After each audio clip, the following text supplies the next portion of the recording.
नमस्कार मित्रांनो, मामाने घेतली नवीन गाडी. मामा म्हणाला चला जरा फिरून येऊया. तर आम्ही गेलो सागरेश्वर देवस्थानाला. तिथे गेले आम्हाला मासे दिसले बघा, ते पण एकाच ठिकाणी. जास्तीत जास्त मासे तिथेच होती. आम्हाला वाटलं नव्हतं तिथे आम्हाला मासे पाहायला मिळतील. तिथे गेल्यावर समजलं. त्या डबक्यामध्ये विविध प्रजातीचे मासे होते बघा.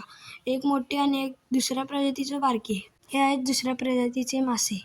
तर चला मित्रांनो, आता आपण दुसरी छोटी छोटी देवस्थाने पाहूया. पहिल्यांदा आपल्याला महादेवांची शिवलिंग पाहता येईल. तर चला मित्रांनो, आपण दुसरे मंदिर पाहूया. तर दुसरं मंदिर आहे सत्येश्वराचं. तिथे आपल्याला जाता आलं नाही, म्हणून तुम्हाला आता झूम करूनच दाखवतो. हे बघा, झूम केल्यावर आतलं दिसतं. तर चला मित्रांनो, आता आतल्या मंदिरातलं दाखवतो तुम्हाला.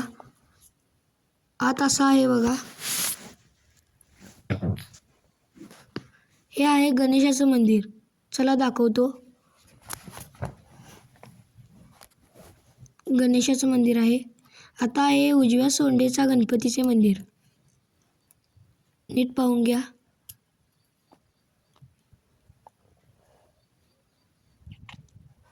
हे आहे बाहेरील शिवलिंग.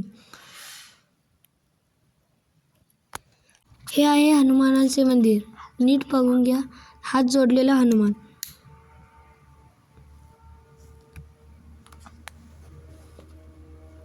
तर चला आता आपण पुढचे मंदिर पाहूया. हे आहे महादेवांचे शिवलिंग. हे बघा. तिथून आपण बाहेर पडूया. आम्ही आता मंदिरातनं बाहेर पडलो आणि आता आमचे पादत्राणे घालायला गेलो. तेवढ्यात वरून वरच आलेली सगळी माणसे, म्हणून आम्ही पण वर गेलो. तर वरून सर्वत्र सगळीकडील मंदिरे दिसत होती. तर बघा, वरून इथे एक आड होती वर, आधीच्या काळातली.